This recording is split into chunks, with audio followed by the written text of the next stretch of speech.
মানব জীবন বড় অদ্ভুত একটা ব্যাপার।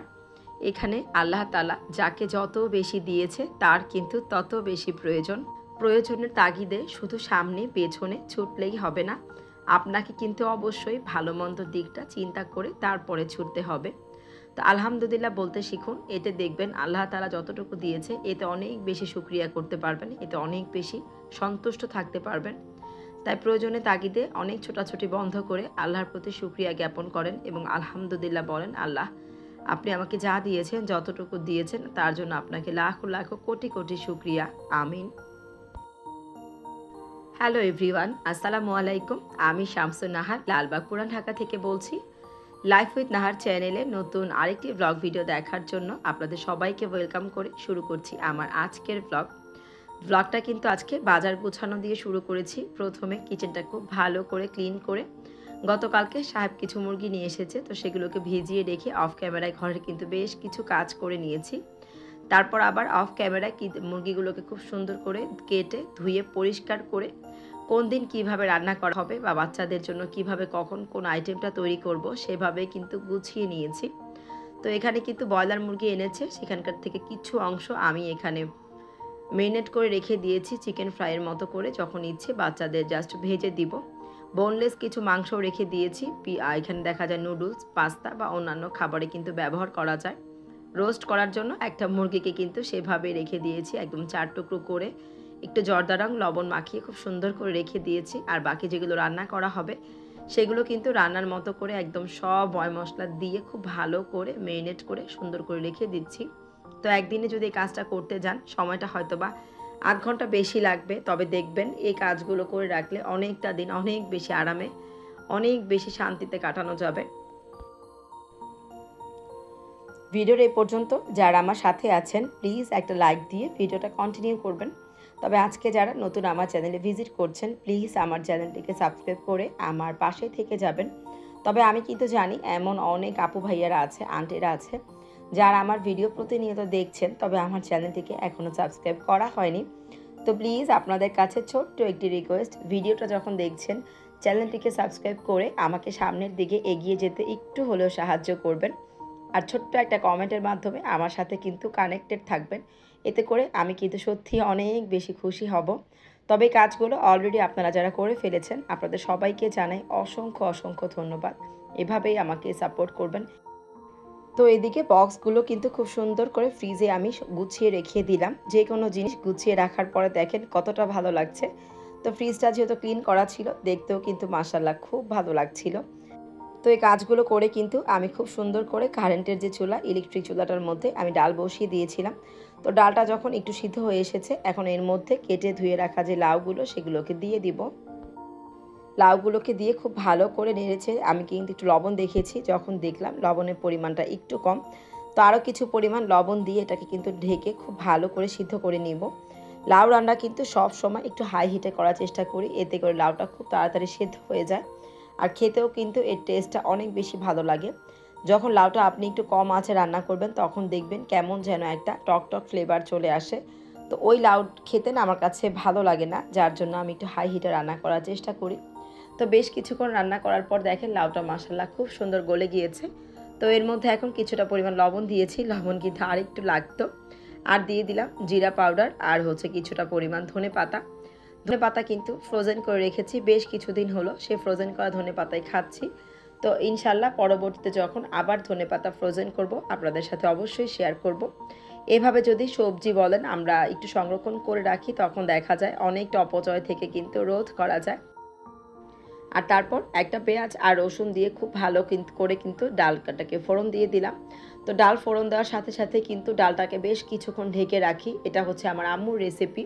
আমার আম্মু সবসময় বলে ডালটা ফোড়ন দেওয়ার পরে তুমি যদি ঢেকে রাখো তো এর যে একটা এর যে একটা স্মেল সেটা কিন্তু খুব ভালো লাগে। তো যার জন্য আমিও কিন্তু এই একই কাজটা করি। আর অফ ক্যামেরা এদিকে ইলিশ মাছের যে লেজ সেগুলোকে কিন্তু ভেজে নিয়েছি। ভেজে খুব সুন্দর করে কাটা ছাড়িয়ে আমি কিন্তু বেছেও নিয়েছি। তো বলতে তো 1 মিনিট সময় লাগছে না, তবে কাজটা করতে আমার অনেক বেশি সময় লাগছিল। যেহেতু আমি আর সামিন 2-1টা কাটা থাকলেও খেতে চাইবো না, অনেক বেশি ঝামেলা করব। তো যার জন্য খুব ভালো করে কিন্তু বেছে নিয়েছি। তারপরও দেখেন যখন মাখতে গিয়েছি কয়েকটা কাটা কিন্তু পেয়ে গিয়েছিলাম। তো এদিকে কিন্তু কাঁচা পেঁয়াজ দিয়েছি, ধনেপাতা, শুকনা মরিচ আর হচ্ছে সরিষার তেল, এগুলো দিয়ে খুব ভালো করে কিন্তু এগুলোকে আমি একটু মেখে নিচ্ছি। মাখাটা ভালো হলে খাবার কিন্তু টেস্ট আরও বেশি ভালো হবে সেই চিন্তা করে। তো এই তো আমার কিন্তু ইলিশের লেজ ভর্তা রেডি। তো ভর্তাটা দেখতে কতটা বেশি লোভনীয় হয়েছে জানি না, আপনারা কিন্তু অবশ্যই কমেন্টে জানাবেন দেখতে কতটা লোভনীয় হয়েছে। তবে কিন্তু খেতে মাশাআল্লাহ এত বেশি টেস্ট হয়েছে। আমি তো একটু আমি কিন্তু খেয়েছি, তবে সায়নের বাবার জন্য রেখে দিয়েছিলাম। আমার তো ইচ্ছে করছিল সাহেবের জন্য না রেখে নিজেই একা খেয়ে ফেলি। তো একা আসলে কোনো জিনিস খেতে ভালো লাগে না, যখনই যেই জিনিসটা তৈরি করি সাহেবের জন্য একটু হলেও রাখি, তারপর হচ্ছে খাই। কারণ উনি যেহেতু আসতে আসতে 11:30 12টা বেজে যায়, অত রাত্রে দেখা যায় অনেক কিছু খেতেও ইচ্ছা করে না, তারপরে রেখে দিই। যেটা খায় তো খায়, না খেলে দেখা যায় পরের দিন হয়তো বা আমাকে খেতে হয়। তো এখন কিন্তু প্রায় বিকেল হয়ে গিয়েছে, বিকেল বলতে 3:30 বাজে। তো খাওয়া দাওয়া সব শেষ করেছি। আর আজকে কিন্তু আমি দেখেন অফ ক্যামেরায় ছেলের রুমটাকেও আজকে বেডশিট চেঞ্জ করেছিলাম, সেগুলো আপনাদের সাথে আর শেয়ার করা হয়নি। তো আমার এই রুমটা যেহেতু অনেক খোলামেলা, এই রুমের ভিডিওটা কিন্তু দেখতে খুব ভালো লাগে। আর দেখেন জানালাগুলো লাগিয়ে দিচ্ছি। কেন লাগাচ্ছি? মশাদের ভয়ে। মশারা কিন্তু আমাদের রাজ্যে থাকে না, আমার কাছে মনে হয় আমরাই মশাদের রাজ্যে থাকি। তাই ওদের ভয়ে জানালাটা খুব তাড়াতাড়ি লাগিয়ে দিলাম, কারণ ডেঙ্গুর পরিমাণটা কিন্তু খুব ভয়াবহ হয়ে যাচ্ছে। তো আমরা তো বড় মানুষ, তবে বাচ্চাদের জন্য বেশি ভয় লাগে। তারপর চলে এলাম কুরুশের তৈরি কিছু প্রোডাক্ট আপনাদের সাথে শেয়ার করতে। তো প্রোডাক্ট শেয়ার করার কথা বলে ভুল হবে, এগুলো কিন্তু আপনারা বেশ আগেই দেখেছেন। প্রোডাক্টগুলো অনেক আগে রেডি করেছি, তবে আমার যে ডেলিভারি সিস্টেমটা, মানে আমি প্রোডাক্টগুলো ডেলিভারি করব, সেটাতে একটু প্রবলেম হচ্ছিল, যার জন্য বেশ কিছুদিন আমি প্রোডাক্টগুলো ডেলিভারি করতে পারিনি। তো আলহামদুলিল্লাহ এখন থেকে কিন্তু আবার প্রোডাক্টগুলো খুব সুন্দর করে ডেলিভারি করতে পারবো। তো আজকে কিন্তু আমার এখানে 2টা টেবিল ম্যাট ছিল, একটা একটু বড় সাইজের আর একটা একটু ছোট সাইজের। তো বড় সাইজেরটা কিন্তু আমি আগেও বানিয়েছি আমার নিজের জন্য, আর এই ছোট সাইজের যেটা, এটা কিন্তু কাস্টমাইজ করা ছিল।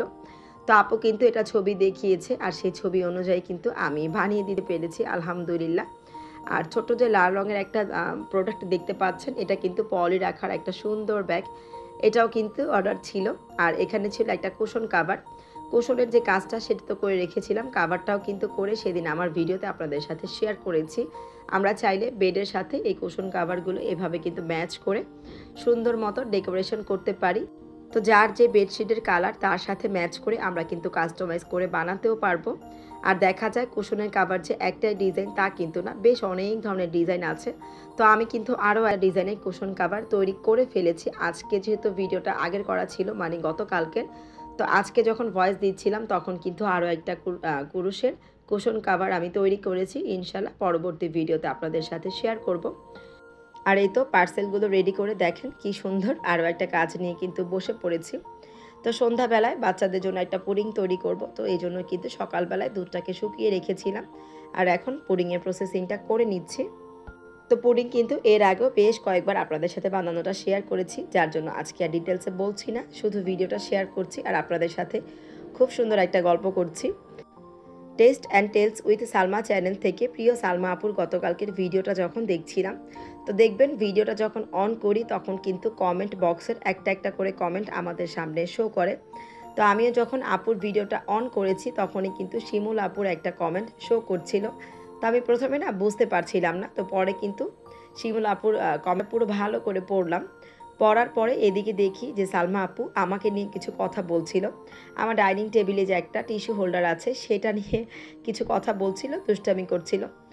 তো যাই হোক, আপু কিন্তু খুব সুন্দর সুন্দর কথা বলছিল, সেটা তো আমার কাছে ভালো লেগেছে, তার জন্য আপুকে অসংখ্য ধন্যবাদ জানিয়েছি।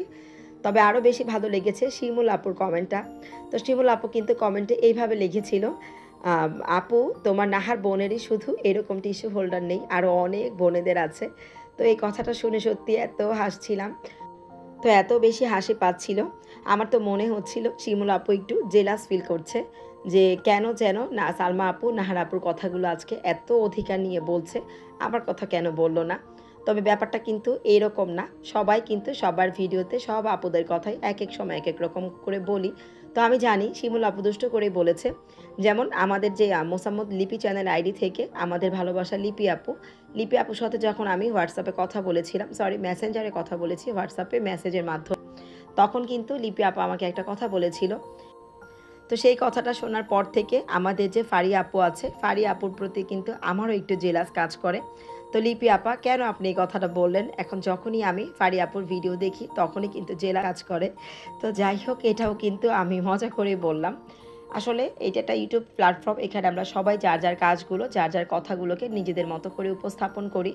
সবার যে সবার কাজ, সবার কথা ভালো লাগবে তা কিন্তু না। কখন কার প্রতি একটু বেশি ভালো লাগা কাজ করে যায় সেটা কিন্তু আমরা কেউ বলতে পারবো না। আমাদের শিমুল আব্বু এখন সপ্তাহে একটা ভিডিও দিচ্ছে। সত্যি কথা, শিমুল আব্বুর সাংসারিক যে কাজগুলো, রান্না বান্না, আপুর যে মিষ্টি কণ্ঠের কথাগুলো, এগুলো অনেক বেশি মিস করবো। আর ইছান বাবার যে দুষ্ট, ইছান বাবা যখন ডাইনিং টেবিলে বসে মিষ্টি মিষ্টি হাসে, এগুলো কিন্তু খুব বেশি মিস করব। কিন্তু তারপরেও আপু আমি কিন্তু অনেক খুশি হয়েছি। তুমি তোমার পরিবারকে, তোমার নিজেকে সময় দাও, দেখবে এই সময়গুলো কিন্তু অনেক বেশি মিস করবে যখন পরবর্তী সময় ভিডিওগুলো দেখবে। তো যাই হোক, এদিকে কিন্তু কথা বলতে বলতে গল্প করতে করতে আর পুডিংটা বানানো হয়েছে। বানানোর পর কিন্তু ঠান্ডাও করেছি। আর এখন যখন ওপেন করছিলাম অনেক বেশি ভয় লাগছিল। এমনিতে যখন কাজ করি অনেক সময় কাজ ভালো হয়, খারাপ হয়, সেটা কিন্তু খারাপ লাগে না। তবে ভিডিওতে যখন কাজটা খারাপ হয়ে যায় তখন সত্যি মনটা ভীষণ খারাপ হয়ে যায়। তো পুডিংটা কিন্তু মাশাআল্লাহ খুব ভালো হয়েছে আর খুব খেতে মজাও হয়েছিল। তো আজকের মতো এখানেই বিদায় নিয়ে নিচ্ছি। আল্লাহ হাফেজ।